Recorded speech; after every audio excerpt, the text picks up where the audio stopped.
I was a pastor of a church in Hawaii, very involved with our denomination and leadership.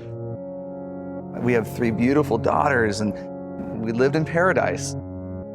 There was some pride in there, thinking we've got to be perfect. And I didn't even know that James was struggling in the areas that he was. Addiction to pornography and an affair. And I felt like I was a Coke bottle that was being shook for 25 years. And I was trying to contain these secrets, and I couldn't any longer. And the pressure and everything just exploded. I was there in the office that day, and I'd always check because I'm the one who had the affair, and I was trying to maintain that world that I left back in the mainland to make sure that it wouldn't implode on me or it ruined my world, because I thought I would just take all these secrets to my grave. I was so trying to control my life.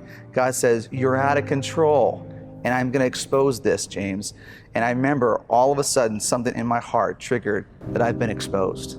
No one had to tell me that. No one came and told me or talked to me about it. I knew that all my lies, all my secrets were now exposed before all. So I went to a friend who was one of our pastors on staff, and I just said, "I can't live this life anymore." And he goes, "I already know, James. I already know," and so do all the denominational leaders. They all were talking about it. And at that point, I felt like, what in the world have I done? I immediately got in my car because I knew that I had to go home and confess to my wife of 20 years.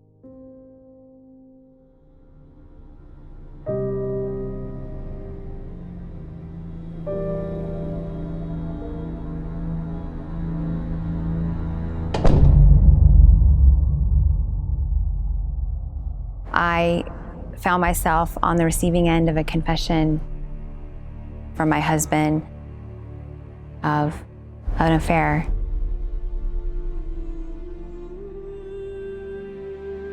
Not only did it mean that my heart had been ripped out, everything was a lie, but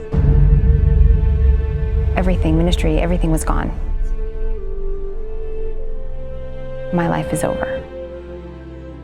I had no shoes on my feet, and I sprinted out of the house. I literally was trying to outrun the pain.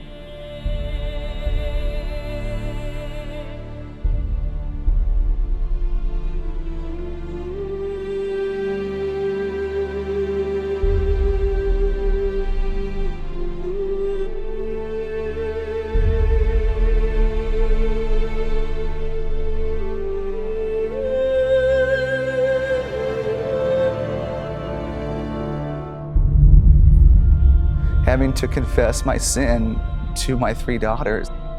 It was one of the most heart-wrenching experiences because I wanted to be a man that my daughters are obviously proud of, but it went even deeper. I wanted them to really experience the love of the Father, and I was not representing that well. It was important for that to take place because the healing process wasn't just for me, it wasn't just for Teri, it wasn't just for us, it was for our family. And the enemy wanted to derail the whole Kraft family, not just James and not just Teri or our marriage.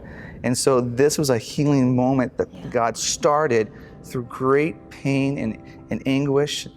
And I remember my girls came in and hugged me, even in my failure. And there was a lot of hurt, there was a lot of pain, a lot of anger that day. And rightly so. But there was God's grace in the middle of it. We couldn't even describe it that day. But as we look back at it, we saw God's grace and His hand of comfort on our lives. So we found ourselves having to move. We packed our boxes, and I found myself that day amidst all of our stuff in paradise. And this is where I thought we were gonna grow old. And it was my dreams completely washed away. I thought at first that He was gonna restore what I wanted Him to restore. I wanted Him to restore these specific things, maybe title or prestige or the comfort of our monetary state. But what He wanted to restore was so much deeper. Mm-hmm. What He wanted to restore was the places in my life and James's life that had been broken. We put our entire life into this. with some great counselors and some wonderful pastors and some very safe and close friends. We got into some great support groups. We were understanding why some of these things had happened and then allowing the Lord to rebuild. He then asked us to extend our hands out in grace to others around us. That's right. There are people broken and they're wounded and they're hurt. They've lost hope. They've lost joy. They've lost everything in life and they're wandering around, and God's saying, James and Teri, extend out as you stay connected with me. And now we're reaching out to others and saying, come on, experience God's grace with us. That's right. And that grace is sufficient for us.